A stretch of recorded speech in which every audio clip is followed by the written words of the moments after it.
I'm cold, so I need a blanket. So let's just say that Catching Fire is proof that you can make a movie based on the book and make it like the book and still have it be good. No excuses. There's no excuses anymore, future book to movie adaptation directors and scriptwriters. No excuses. So obviously I liked Catching Fire. I've seen it twice already. That was the best book to movie adaptation ever. Like, all the conversations were word for word from the book, pretty much. The things they left out were so minor. Like, they made the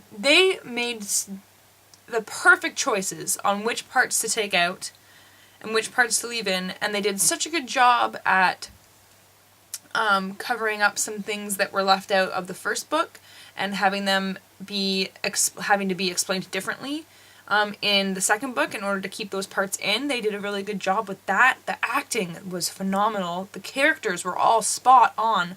I'm gonna say I wasn't a fan of Finnick when they were first releasing all the cast members last year or whenever it was. I did not like whatever his name is. The pictures they were showing, I was like, nope, that's not Finnick. But in the movie, when he's acting, he is so Finnick, for me at least. I loved him. I loved everyone. And I think everyone did such a good job acting. The dialogue was good, and the effects, and the emotion coming out of everyone. It was amazing. It was fantastic. So I'm gonna get into some spoilers now. So if you haven't seen the movie yet, or anything, and you don't want to be spoiled on anything, like how things were done differently or what was kept in or whatever, then don't continue watching. And yeah, so I'm gonna say the only things that I was disappointed in were, the one thing that I really wanted to be in the movie was how when they watched the video of Haymitch winning his quarter quell, I think that would have been awesome if it was in there, but I do understand that the movie just would have been really long if they kept that in, because it would have had to have been at least 10 minutes, and the movie was already like 2.5 hours. So I'm not mad that they took that out, because you have to take parts out, you just have to, but I was really hoping that part was going to be in there. Especially because he won with the force field, and there was like a lot to do with the force field, but whatever. But then the part that I was a little upset about was at the end, when she was in the hovercraft or whatever. I felt like it was explained way too quickly. Like, in the book, they went into detail about how all the tributes were in on it, and all the things were explained a little bit better, but all the things that she was questioning, like whenever she was like, what? She got nuts and bolts from me, what does she mean? And that was like touched on a little bit more, and Plutarch explained it in greater detail, and it just made more sense and was a bit more, like, fulfilling, I guess. And in the movie, it was like, half the tributes were in on it. This is the Revolution, and you're the Mockingjay. We're on our way to District 13. End scene. So I feel like they should have touched on that a little bit more. I mean, it could have been 1 extra minute of explanation, and that obviously wouldn't have made the movie too long with 1 extra minute, and it would have been a better explanation, I think. But that's the only thing that bugged me. The only thing. Like, even the parts that they changed, I know why they changed them. And again, they were so minor. Like, when Gale got whipped, he still got whipped, but his reason for it was different, just so that they could get through it faster and still get in all the important scenes that came from him getting whipped. So that's good, that they did that.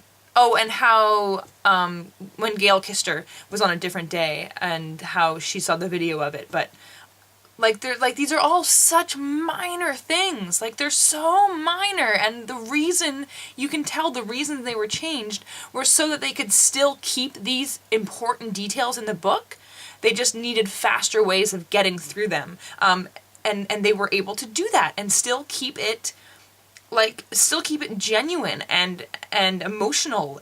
Like, it was, I can't even, the people who wrote this script and this director are my favorite ever, and they need to do every single book adaptation.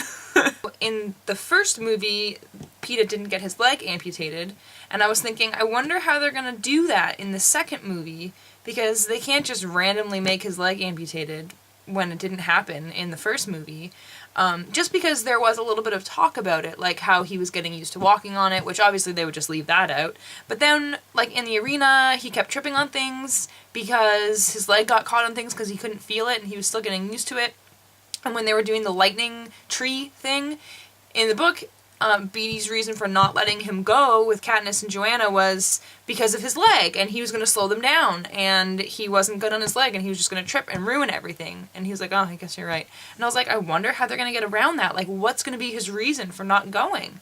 And then they managed to do it and make it a good reason. Like, Beetee was just like, no, you need to keep me alive. You need to be my bodyguard. Excuse me. They're each other's bodyguards. I need one too. So, like, they just thought of everything. They just thought of everything. They're fantastic, fantastic movie makers, I tell you. Oh my gosh.